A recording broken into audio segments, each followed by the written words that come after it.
Hello and welcome back to Dark Tower YouTube, where this week's episode is a bonus episode. We're going to be talking all about the Ageless Stranger. Who is this? King leads us down some different trains of thought throughout the text. I think he gives us some clues about who this could be. The answer is never definitively revealed, spoiler alert, but there's one really big clue in all of this that makes me believe that ultimately, the Ageless Stranger is Roland himself. This is big, right? We're going to go through everything that we could pull out in every book in the series about the Ageless Stranger and just kind of think about how that could apply to Roland to see if my theory holds any weight. Here at Dark Tower YouTube, we're doing a deep psychological dive into the magic, the mystery, and the metaphysics of Stephen King's magnum opus, The Dark Tower. There are spoilers in this episode already, so hopefully you didn't turn this on, but if you did, turn it off now because more to come on the front of The Ageless Stranger. With me to talk this through is my Dark Tower friend, Ash. Hello, Ash. How's it going today? Going well. How are you? I'm doing great. I'm feeling like this is a big one, and I really want to dive deep and just support my wacky theory because it's fun to do that. All right. Let's start talking about the Ageless Stranger. So this is a concept that comes up first and foremost in the Gunslinger. It is in both the unrevised and the revised editions of the Gunslinger, but Stephen King made major changes to this discussion about the Ageless Stranger. And I think that's because he wanted us to think about Roland as a possibility here. And we'll talk through that, of course. I'm going to read to you the revised edition portions of the palaver between the Man in Black and Roland about the Ageless Stranger. And then we're going to pull out what we've figured out about him. And then we're going to look into how Roland matches up with that. So this is Roland and the Man in Black talking about the Ageless Stranger at the end of the Gunslinger revised edition. Who is your king? I have never seen him, but you must. Before you meet him, you must first meet the Ageless Stranger. The Man in Black smiled spitelessly. You must slay him, Gunslinger. Yet I think it is not what you wish to ask. Later in this conversation, Roland says, and this stranger, does he have a name? Oh, he is named. And what is his name? Legion. The Man in Black said softly, and somewhere in the easterly darkness where the mountains lay, a rock slide punctuated his words, and a puma screamed like a woman. The Gunslinger shivered, and the Man in Black flinched. Yet I do not think that is what you wished to ask either. It is not your nature to think so far ahead. The Gunslinger knew the question. It had gnawed him all this night, and he thought for years before. It trembled on his lips, but he didn't ask it, not yet. This stranger is a minion of the tower? Like yourself? Yar, he darkles, he tinks, he is in all times. Yet there is one greater than he. Who? Ask me no more, the Man in Black cried. His voice aspired to sternness and crumbled into beseechment. I know not, I do not wish to know. To speak of the things in Endworld is to speak of the ruination of one's own soul. Okay, that's big. Oh, that's a lot of information. And we can pull out some bullet points about who this is, how they're maybe going to show up, and are we going to know them when we see them? So we pulled out, first and foremost, that Roland must meet this person and slay them. And then we learned the stranger's name is Legion. And Ash, that was a change from the Yes. original version, wasn't it? Yes, it was. It was originally Marilyn. And then I, like, we don't have a definitive timeline for this, but I believe that after Wizard and Glass was published is when King started deciding that Marilyn was going to be, like, good and, like, legendary instead of, like, this big bad guy. Right. That's a really big change. And we're going to do a little bit of a little deep dive into Legion, because I think there's some connections there. Mm-hmm. We learn the stranger is a minion of the tower, and he says, like yourself. Isn't that interesting? It is, because I think at this point we haven't learned that. Like, that's news to us. We know that this guy is bad, right? According to Roland, and we know that he must find him and, like, beat him, supposedly. That's Roland's idea, on the way to the tower, but we aren't told until now that, like, he works for the force of the Dark Tower. So that's interesting information. I think so, and we're going to look at that word minion and think about how that applies to Roland. We're told that he darkles and tinks, which are kind of magical nonsense words, but implying this degree of non-corporeality, metaphysical, extra-physical, something magic about this alchemy person. Yeah. And we're told he is in all times. All right, we're going to go through each one of those points and kind of work with them and throw some stuff to the wall and see what sticks. Now, first we're told that Roland must meet and slay the Ageless Stranger. Now, right off the bat, people are going to be like, well, Michelle, if he physically has to meet and slay the Ageless Stranger, then your theory is garbage because that's another extra person. But wait, because here at Dark Tower YouTube, we're doing a deep psychological dive. And Ash, when we talk about psychologically meeting someone, slaying someone, dying to self, that could add a different spin to this, couldn't it? Definitely. And it does sort of tie into the theory that we have talked about earlier, that the man in black is like Roland's shadow self. And in the same way, the Ageless Stranger could be like the shadow side of Roland, and meeting and slaying him would be sort of like confronting that and, I guess becoming whole again, sort of. Yeah. Mm-hmm. Yeah, to meet yourself. This is a psychological thing. And throughout, especially the Gunslinger, but throughout the whole series, we see Roland struggling to do just that. And we're like, dude, like, just sit with your feelings for 1 minute. You'll probably make some progress. But he just really pushes those things to the side. And it's just like, the tower is what I'm doing, and that's it.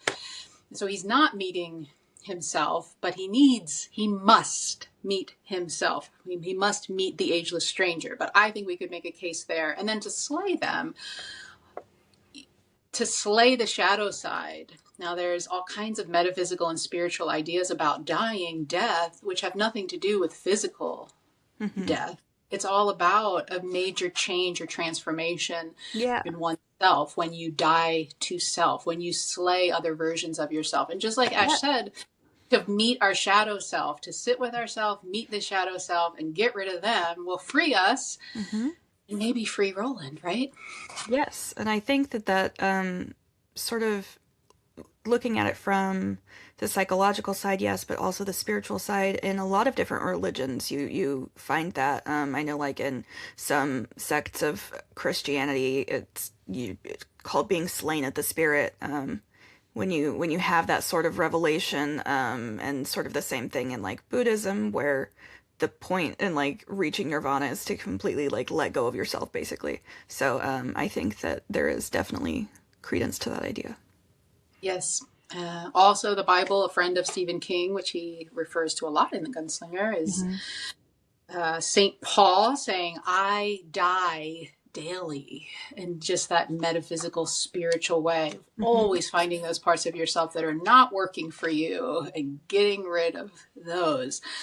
So nothing else in the text that we kind of found, but just the general idea of Roland needing to do that and failing to do that in some ways, getting there a little bit by the end of the series, but maybe not as much as he needed to at the beginning. All right, next I want to take the actual name of the Ageless Stranger and break it into separate parts and say ageless. Let's think about that word ageless. And we have so much to say about this portion of things because there's different ways to think about that word ageless.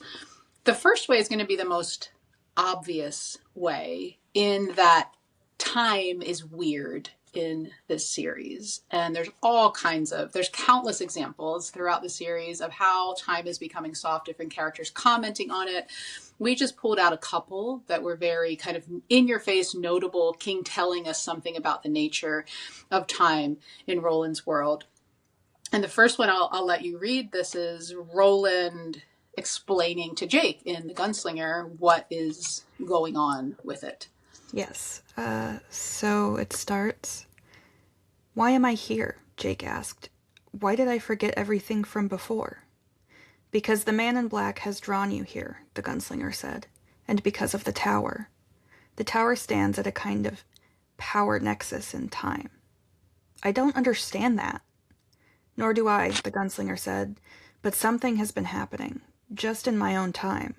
The world has moved on, we say. We've always said. But it's moving on faster now. Something has happened to time. It's softening. That's wild. The first time I read this story, I was like, I'm in, because that sounds cool. Yeah. On further readings, when he says, the world has moved on, we say. And then he adds, we've always said. Yeah. What do you mean you've always said? It's always been doing this?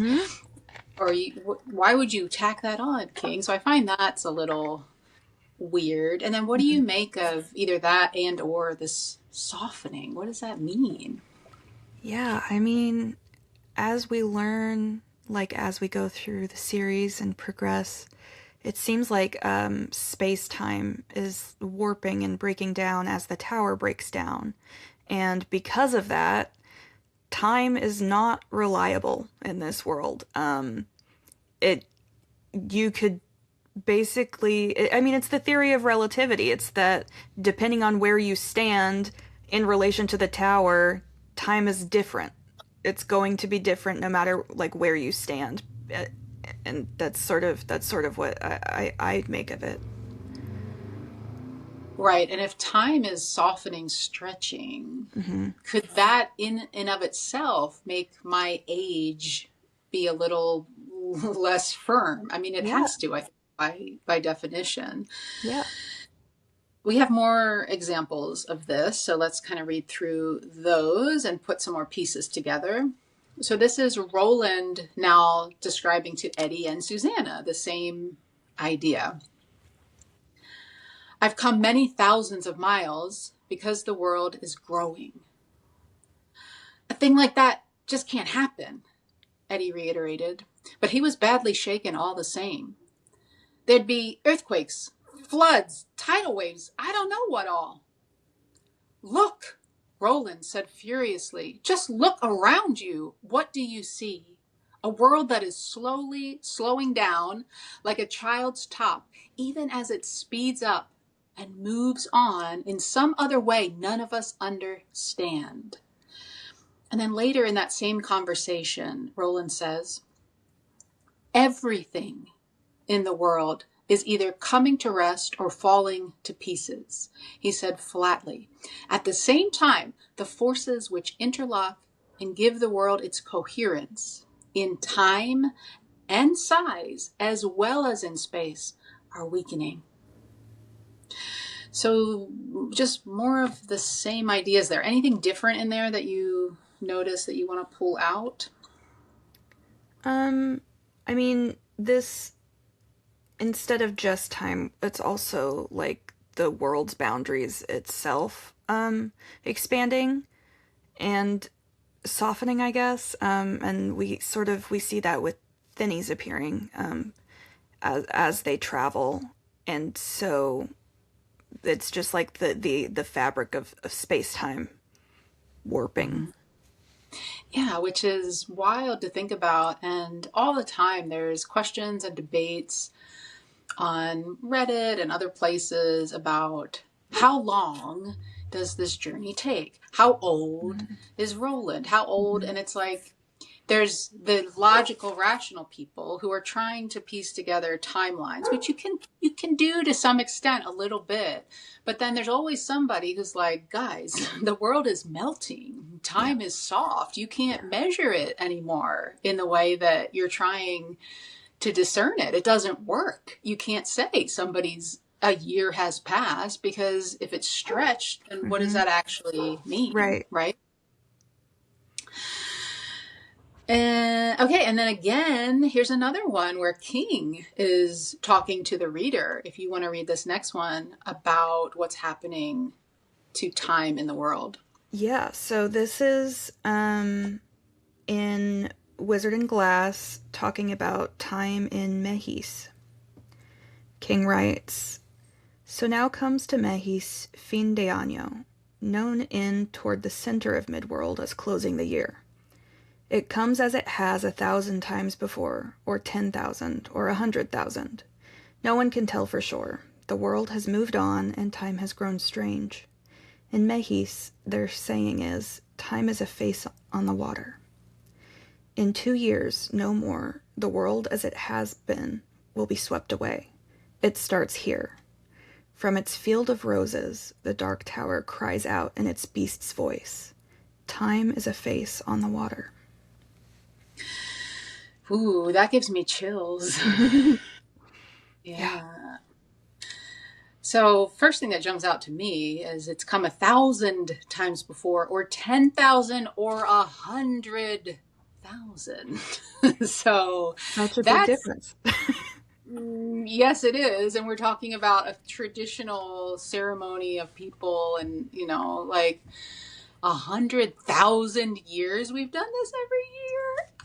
I don't think so, unless we're talking about super wacky parameters on space-time where 1,000 years became 100,000 years, right?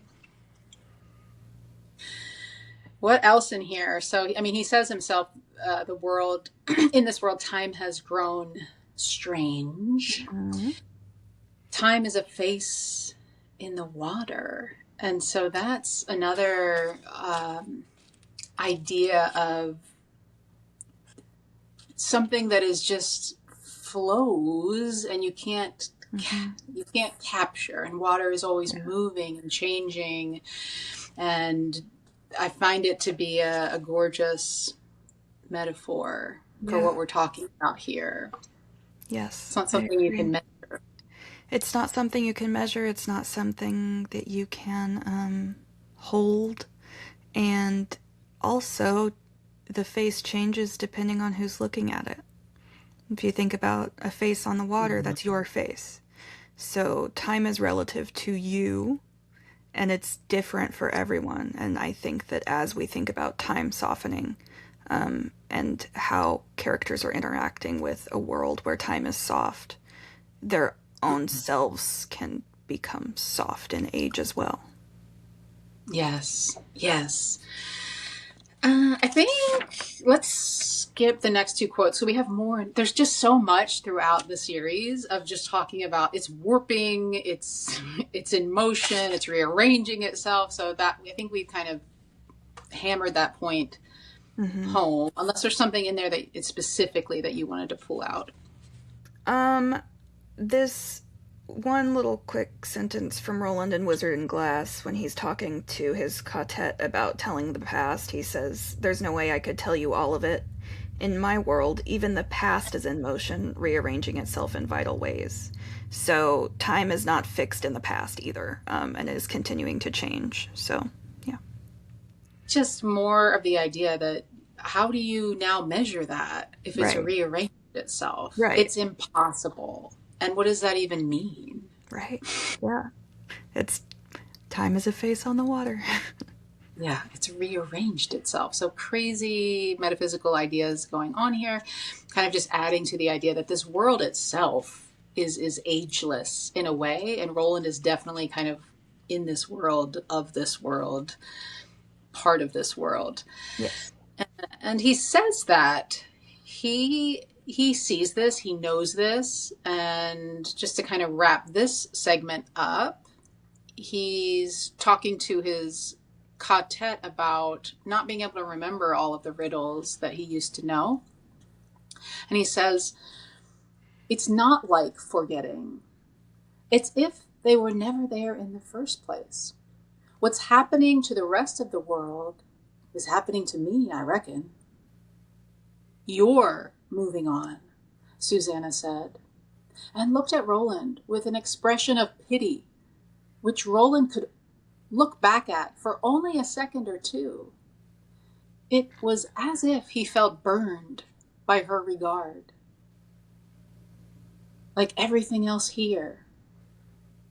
Yes, I fear so. You're moving on. Mm-hmm. It is. I don't want somebody to say that to me. Yeah, it's incredibly sad. And Mm-hmm. it has to be so disorienting because you can't really trust your own mind at that point. Things that were there are not, except they weren't forgotten, they were just erased. It's making me feel weird. But that's the world that we're in, and that's Roland is part of that, and not just the world moving on, but Roland himself. Yeah. So if we think about this world is collapsing in on itself, and space-time is warping and stretching and becoming just this amorphous thing that cannot be measured, is not linear anymore. Yeah. I think that's pretty good argument right there to say that saying he's ageless, that works. Yeah. But wait, we've got more. We've got more. So let's talk about more about Roland talking about trying to measure changes in time and his perception of time, because this can be telling as well, especially the difference in time that we're given about this same event over time. Mm-hmm. So why don't you read the first one after the palaver? What happens? Yeah, so this is after the palaver at the end of the Gunslinger. Roland awoke by the ruins of the campfire to find himself 10 years older. His black hair had thinned at the temples, and there had gone the gray of cobwebs at the end of summer. And the end of autumn, sorry. The lines in his face were deeper, his skin rougher. So he's saying he woke up and he's 10 years older. Okay. Yeah. All right. We're going to put a pin in that because we're going to come back to that one. Right. Later in the story. Another thing that we're talking about here is when he meets Martin in the Emerald Palace at the end of Wizard and Glass. And King writes, Martin, Roland said. He held out his left hand, the one which was still whole. Martin Broadcloak, after all these years, after all these centuries. What do you mean? All these centuries, Roland? What does that mean? And that's the craziest thing, is because, like, yes, we get at the end of the palaver, at the end of the Gunslinger, we get the 10 years older. And then earlier in the Gunslinger, I don't remember the exact quote, but we learn that he has been chasing Walter for supposedly 12 years. So that's only a couple decades. What do you mean centuries? But he means it. He's genuinely saying that. It's been a few centuries since we've seen each other. So is that just, I mean, I guess that's time-space stretching as well as Roland's age getting stretched out. All right, so the next one, we're going to get even longer than that. So what's the next one we're talking about? This is when Roland, Elaine, and Cuthbert are ambushed at the Barquet, and they are put into handcuffs. Roland nodded back and made himself a promise. He would never be taken like this again, not if he lived to be 1,000 years old. Who says that? Yeah.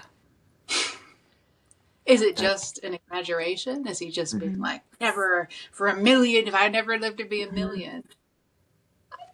I mean, you could take it as that, but given the context of everything else that we're talking about, and then the next quote that we're going to look at, I don't think that's an accident. I don't think it's just an exaggeration. No, I definitely think it is. It's a hint for us, yeah. And this is in the shootout in Maine in the Song of Susanna, when Roland is thinking about killing Jack Andolini again, which is so cool. That whole thing is just like kind of like Back to the Future 2 for me. We're just kind of time jumping around. I love it. King writes, Roland hadn't entirely given up hope that Andolini would make a final charge and he could kill him, as he had done once before on the beach of the Western Sea that had been. And here he was again, not only back, but 10 years younger. While I, Roland thought, feel at least 1,000 years older. So there's Roland with the 1,000-year-old mindset again. We have more of this idea, and this is where we put that pin in the I woke up 10 years older. Now we get a different story when he's telling what happened to him, to Eddie and Susanna before they meet Jake. If you would like to read this one. Yeah. King writes, Yes, we held palaver, he and I. Long palaver. I fell asleep at some point, and when I woke up, Walter was dead. 100 years dead at least, and probably more. There was nothing left of him but bones, which was fitting enough, since we were in a place of bones. Yeah, must have been a pretty long palaver, all right, Eddie said dryly. Susanna frowned slightly at this, but Roland only nodded. Long and long, he said, looking into the fire.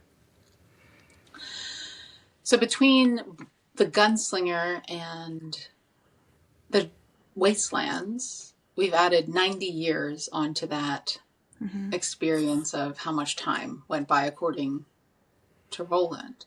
And that was the revised Gunslinger, where he said 10 years had gone by. Now we're up to 100 years had gone by. Yeah. And I do wonder if, because we have the idea of the past rearranging itself, I wonder if as Roland travels, especially in the miles that have been added by this warping of space-time, if as he travels, the past is also getting longer. I don't know if that quite makes sense. But. It doesn't in linear space-time, but it does when we're talking about the stretching of the fabric of the universe, so that maybe it was 10 years when it originally happened, but now it's been 100 years since it's originally happened, which makes no sense, but that's what we're talking about. This makes no sense, and it's just stretching out, which makes somebody ageless. So again, just trying to, that's what we're trying to do here.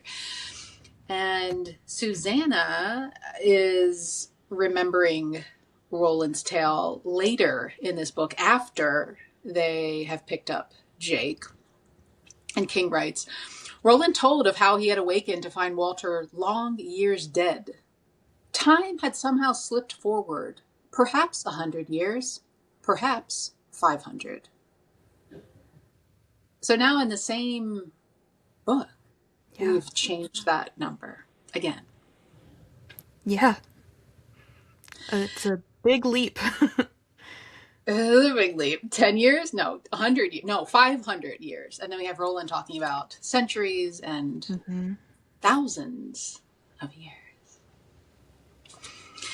It's all right there in the text friends. That's all we're doing. We're just reporting. So this is my wacky theory, but it's all kind of in there. We have a couple of other examples that I think are notable. And the first one is about Eddie wondering how old Roland is. And this is at the beginning of The Wastelands, where he's at the camp by himself. And Roland and Susanna have gone off to shoot king rays. For a moment, his eyes shifted to Roland's other gun, hanging by its belt from a nearby branch.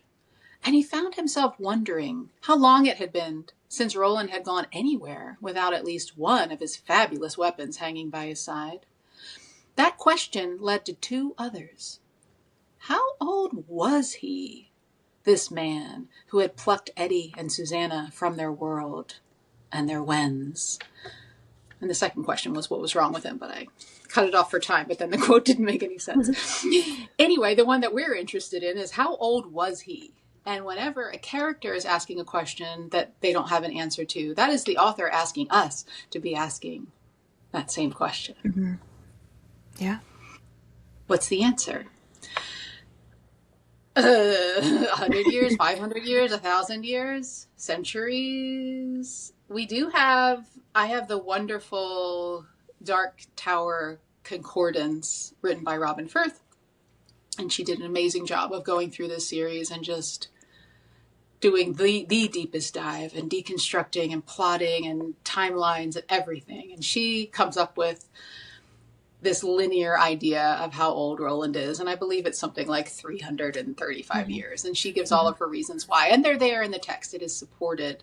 But it's again that idea of, okay, but what about the part where space-time is stretching and the past is rearranging itself, and how does that factor in? Can we really say that Roland is 336 years old? I don't think so. I mean, even if we could say he's 336 years old, that's pretty old. Yeah, that's not a normal thing for a man to be doing. No. And if you hit somebody when they're 230 years old, you might be like, that guy's kind of ageless, it seems like. Yeah. Because what's going on? The oldest humans that we have had, like, in our world is, like, maybe 120 years. Yeah. So Roland is, even if we're going by, like, the linear idea that Robin Firth had, that's still 3 times longer than any human. Yep. Yeah. And again, she is only accounting for known linear points in the series and not, how can you can't account for the warping of space. That's not an accountable thing like we've been saying. Right. Next up, we have Father Callahan in Wolves of the Kala, talking to the people of the Kala, saying the Gunslingers are coming, and you want to read this one? Yeah, so Callahan is telling all the men this, and Overholser, who is a ranch owner, replies, "If there ever were such men, they passed out of existence with Gilead, and Gilead has been dust in the wind for 1,000 years." So, if we're talking about that Gilead fell 1,000 years ago, which means Roland's time in Mehis was 1,000 years ago. So, by this definition, he's at least 1,000 years old.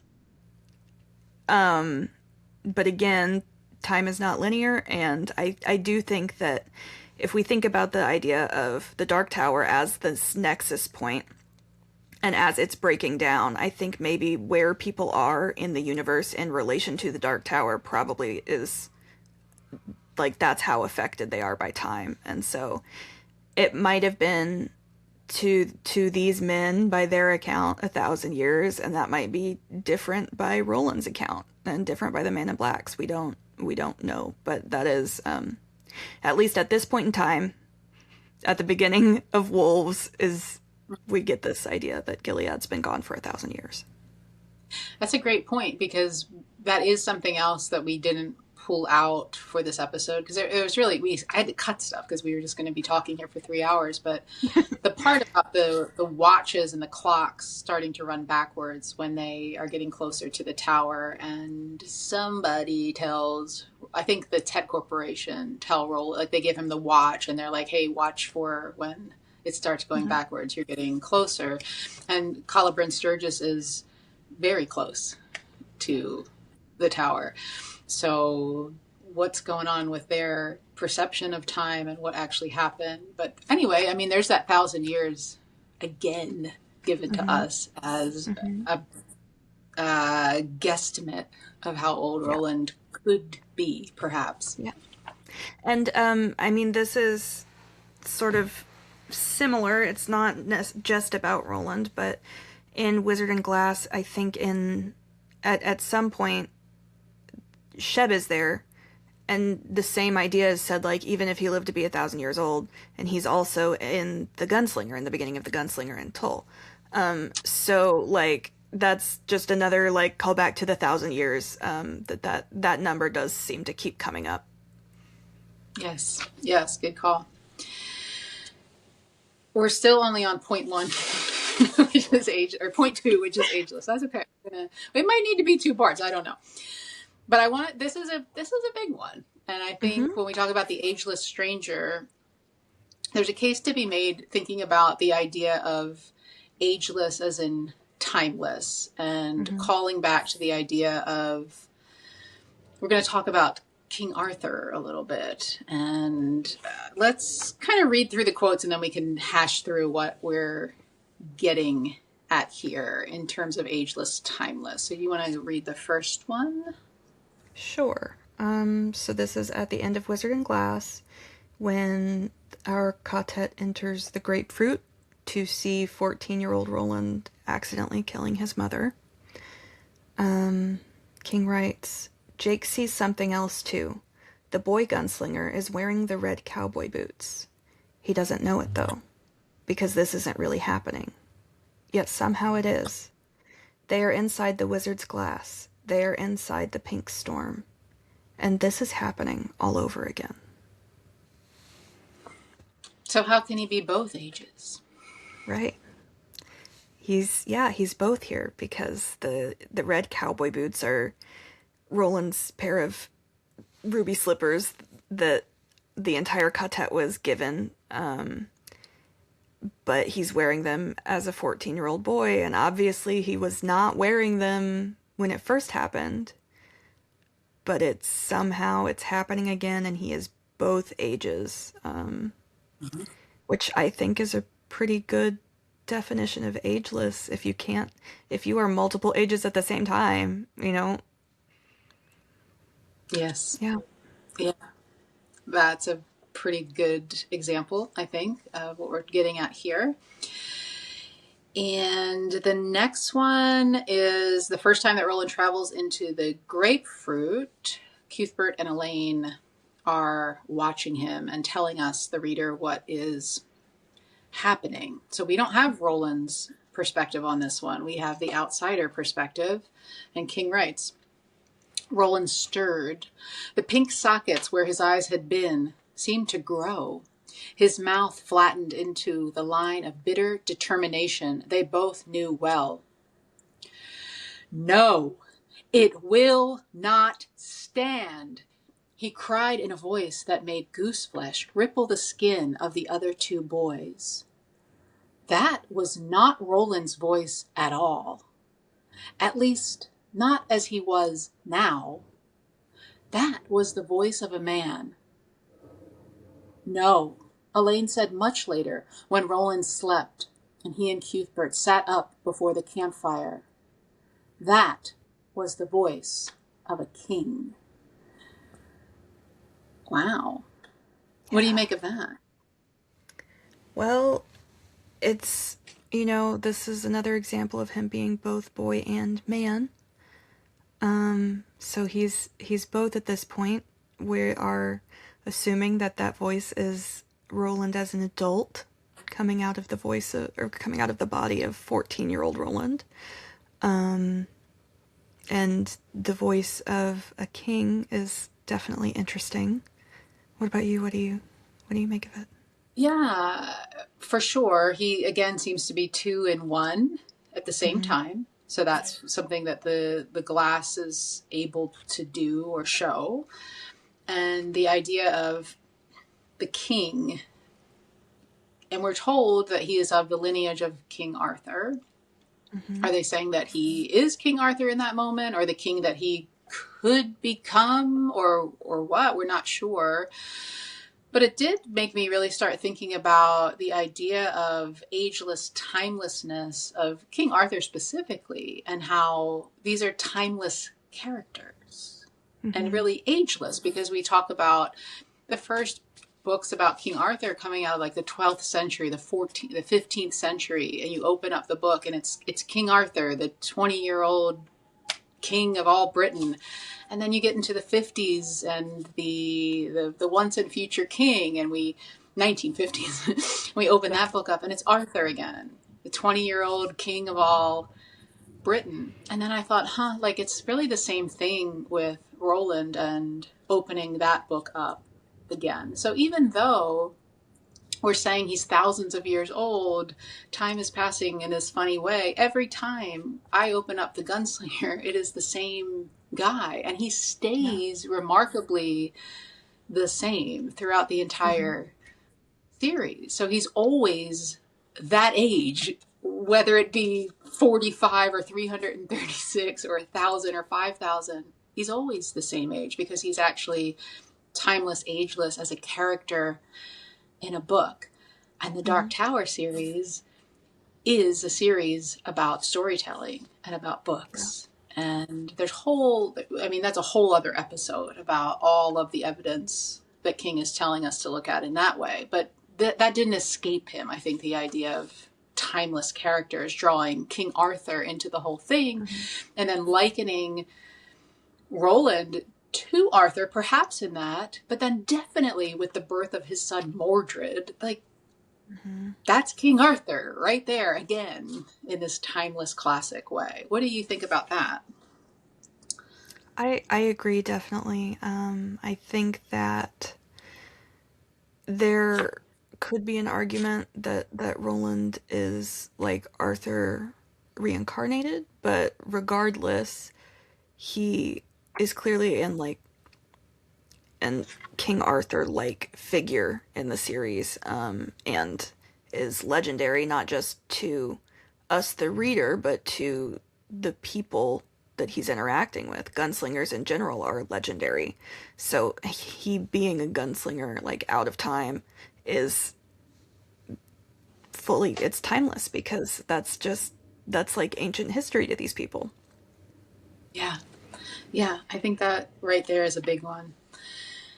That is the end of the ageless part of the Ageless Stranger. And I want to talk about, I think that was going to take us the longest, because there was just so much information there about time and time softening and how many references we get to this idea. Going forward, there's a little less to kind of get through. So maybe we can do it in the next 20 to 30 minutes. Let's give it a shot and do what we can do here. Let's see. So then we talk about the Ageless Stranger. So what about Roland as a stranger? And there's not tons of information here, but there is a little bit that felt like worth mentioning if we're trying to support this theory. So why don't you read the first quote where we're talking about that? Yeah, so this is from The Wastelands. King writes, "The gunslinger thought deeply in his strange fashion, that combination of dry pragmatism and wild intuition, which had probably come from his strange grandmother, Deirdre the Mad, and had kept him alive all these years after his old companions had passed." So we have that word, that beat of strange twice, that this is something that runs in his family.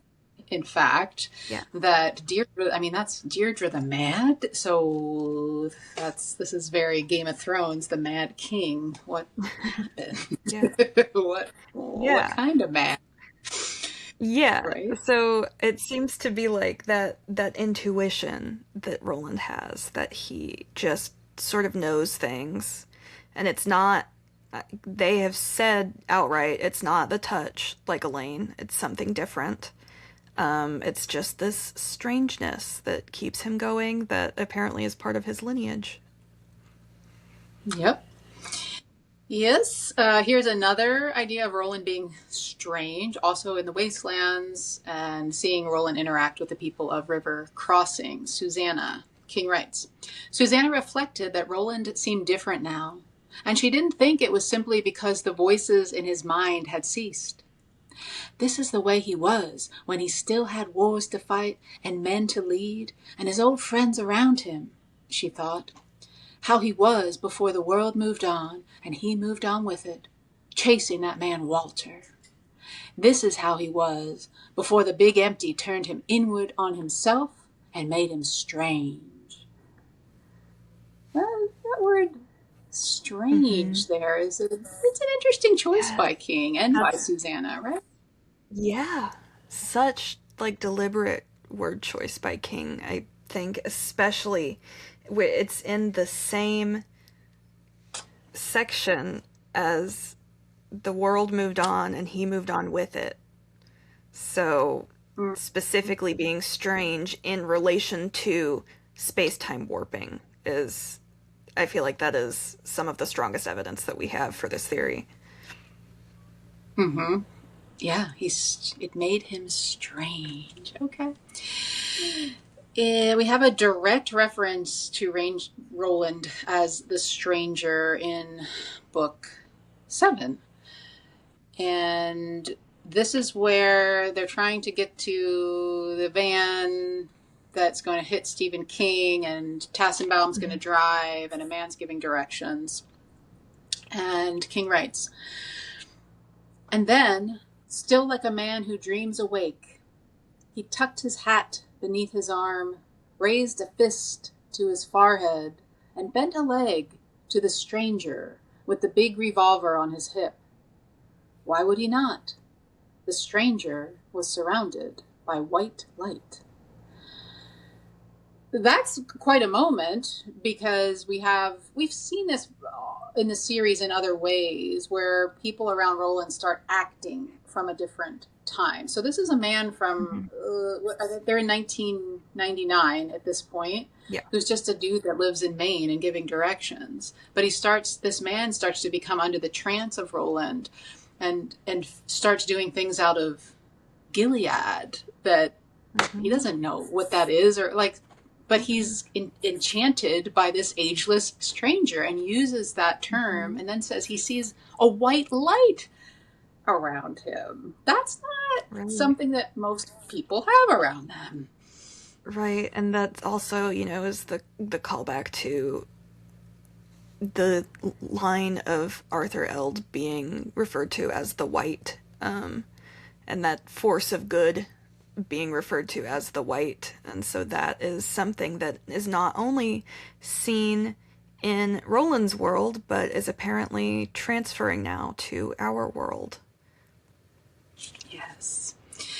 So that's all we have for Strange and the Stranger. If there's more, hey, let us know, because we couldn't actually look through 4,500 pages and get every single one, but some good examples there. And to be fair, when I was looking up what's going on with the word the stranger, we have the man in black being referred to as the stranger by Mordred a few times when upon their first and what turns out to be their last meeting.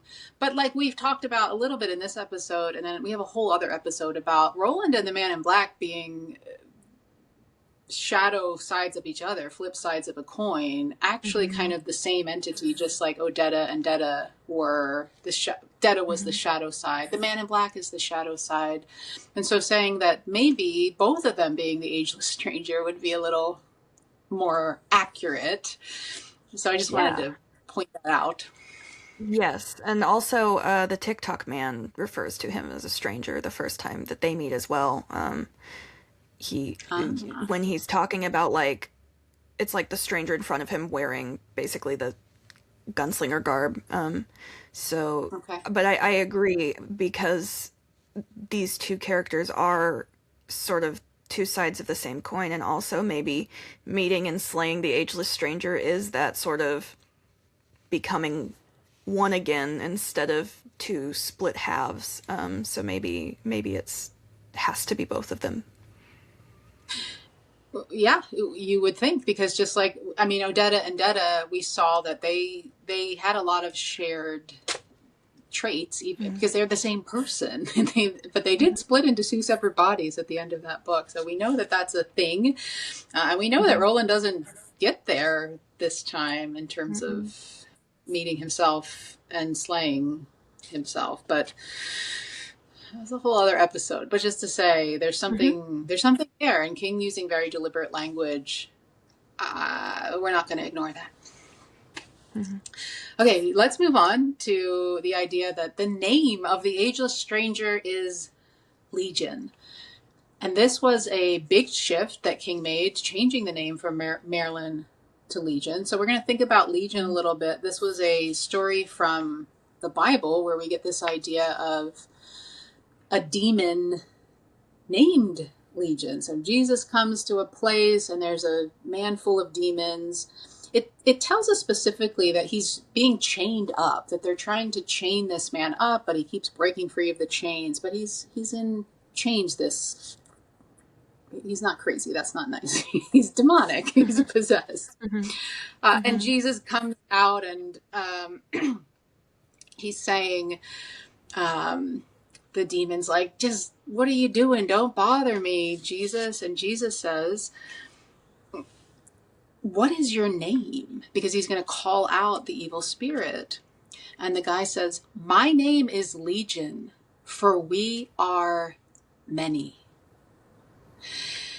And the Bible story is its own thing, but two keys there I want to pull out. So first of all, Legion meaning we are many. So Ash, what do you think? If we're thinking about Roland's the Ageless Stranger, in what ways could Roland be considered many? Well, the idea of him being able to be multiple ages at once, I think, is a huge, part of that. Like, him being both 14 and 300/1000/ however old. There's also, as this cycle is repeated, as he is thrown back and is going to doing more cycles and some things are changing, we're seeing cycles sort of collapse in on themselves. We're seeing there's sort of an infinite amount of Rolands because of that. And so the we are many is just the fact that at any point in time, Roland could be more than one age, I think. Yeah. 100%. And then also throughout the series, Roland, drawing on his intuition, and he just knows where to go and what to do. And because many versions of himself have done this before, and part of him, his old soul part, his ageless part, is remembering that. So many lives lived even in this cycles upon cycles, many ages at once, many versions of Roland over the cycle. So just, I think lots of ways that you could kind of make that fit. Yeah, 100%. The shadow side, the man in black part, just to say, I think this kind of lends some credence, because we could say, well, the Ageless Stranger, Legion being many, we have the man in black showing up in many different guises as well throughout this book and other Stephen King books in the universe. So again, just both of Roland and the man in black sharing a lot of traits, or so we think. The chains and binding, I brought that up because I did an episode about the origin of the name Roland and Deschain, and finding on CrestonArms.com a huge Dark Tower nerd who was like, Deschain, and it is said that way, guys, so people fight about this all the time, but Stephen King pronounces it Deschain, and people are like, he's wrong. And I'm like, no, you're wrong. He wrote it. Right. He wrote it, so he's right. That's how you say it. But why? And this again, if the big nerd, sorry, you're just like us. You're one of us at CrestonArms.com who wrote this. Is like, oh, Deschain isn't a thing, but it's notably used in Stephen King's The Dark Tower series. And if we're just going to look at the word itself, Deschain, we're talking about des meaning chaos, disruption, and chain meaning chains, bound by chains. And so that kind of jumped out to me when we're talking about the idea of legion being chained. Not a huge link there, but enough for me to want to mention there. Moving on to this, Ageless Stranger is a minion of the tower. So the definition of minion, let's look at that for a minute. A servile dependent, follower, or underling. One highly favored and or a subordinate. So a couple of different ideas there. So I think when we look at the definition of minion and we think about Roland as a minion of the tower, yeah, I think we can make that fit pretty easily. Yes, 100%. Yeah. He is. Go ahead. I think so. Oh, no, go ahead. I was just going to say dependent follower. Like he's a tower junkie. That's his whole life. Right. He is subordinate to the tower. The Yes. tower is the authority. He is the tower's bitch, really. Yeah. Oh, and also the tower is his religion, essentially. Like, he knows of the gods of his world and, you know, has talked about them, but the thing that he truly believes in that has kept him going for all of this time and that he has devoted his entire life to is the tower. Yeah. Right. And so I think he could fit all three of those. And then one highly favored, like the tower also is calling him specifically. So not only is he subordinate to it, he is favored by it in ways that other people are not. So I think he hits every single one of those definitions. And then you pulled out something that you wanted to link up to the minion of the tower idea. Yes. So this is in the Wastelands. This is before Jake is pulled back into Roland's world and he's having his prophetic dream where he sees Eddie as a kid. So it starts, wait, you have to tell me what all this is about. You have to tell me why these things are happening to me. Because of the beam, the boy who is now only a pair of floating eyes replied. And because of the tower. In the end, all things, even the beams, serve the Dark Tower. Did you think you would be any different? So that's about Jake, but if all things are serving the tower, then it's also about everybody. It's about Roland as well, right? Yeah. Yeah. I mean, if everything, including the beams, everything is serving the tower, then everyone is a minion of the tower. Everyone is a minion of the tower. So I think that fits too. So we are going to move to the last point. So we've moved through all of those bullet points about what we knew about the Ageless Stranger based on that discussion all the way back in the beginning of the episode from the Gunslinger Revised. And we're going to talk about this idea of he darkles and tinks. But I want to bring us back to another idea that's kind of related about life and death, because in the last chapter of the Gunslinger, we're also given this tarot reading where the man in black draws the cards, death, but not for you. Life, but not for you. Not for you. That's somebody who's existing outside of normal aging and timing 100%. Mm-hmm. Yes, definitely. And then Susanna kind of doubles down on all of this at the end of the Dark Tower.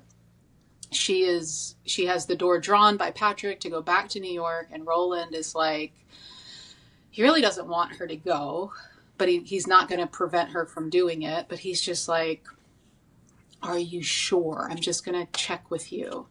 And King writes, I'm sure, said she. All right. Will you give me a kiss? She took him by the arm and pulled him down and put her lips on his. When she inhaled, she took in the breath of 1,000 years and 10,000 miles. And yes, she tasted death. But not for you, Gunslinger, she thought. For others, but never for you. May I escape your glamour, and may I do fine. She was the one who broke their kiss. Oh my God. Okay. Well, there's our 1,000 years. Yep. Okay. 1,000 years. Death, but not for you. I also find it interesting that she uses the word glamour here. Mm-hmm. I feel like that is another deliberate mirroring of the Man in Black. Yeah. Yeah, for sure. For sure. And also, when we're going to get to this final clue, which I said at the beginning was the biggest one, and I wanted y'all to listen to the full episode. So here we are at the reveal, which I think maybe you know by now. But this idea of he darkles, he tinks is what the Man in Black tells Roland about the ageless stranger. He exists in all times. And we said those words darkle and tinct, like that's a metaphysical, magical thing. And Susanna's using the word glamour there as well, which brings us to the coda of the Dark Tower, the last part of the book, when Roland gets to the unfound door and opens it. And King writes, he smelled alkali, bitter as tears. The desert beyond the door was white, blinding, waterless, without feature save for the faint, cloudy haze of the mountains which sketched themselves on the horizon. The smell beneath the alkali was that of the devil grass, which brought sweet dreams, nightmares, death.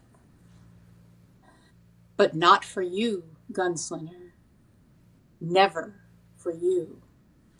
You darkle. You tinct. May I be brutally frank.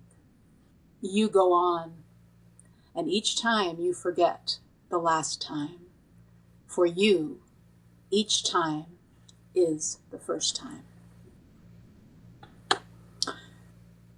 To me, that's a pretty 1-to-1. Yeah. Oh, and I mean those are not common words. And those are not words that are used to describe people, hardly ever. Those are, like you said, magical, mystical, alchemical words. And it's directly that repetition.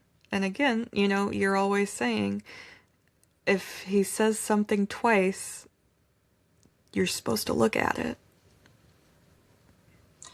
Yeah. And we might have forgotten the first time we read the series. It's a long time for most people, between book 1 and book 7. It could be a year of reading. And did you forget that the Man in Black used those words at the end of the Gunslinger about the ageless stranger? You might have forgotten. But if you go back and reread the Gunslinger after you end the series, like a lot of people encourage you to do, and I do as well, it's right there now, because we just ended with those words. And the Gunslinger is a short book, so you get through that and you go, oh, where do I know those words? Oh, right, that was used to describe Roland himself. You darkle, you tinct. The other thing, this has not much to do with anything, or does it, is that may I be brutally frank, that's the voice of the Man in Black. Or is it? That's kind of the kind of thing that he would say, right? I mean, or is that we're just hearkening back to? Now I have to go back and look at that first page. Does he use those words, brutally frank, when he's starting us off? I don't think so, but we can look at the notes and figure it out. Ready? He says...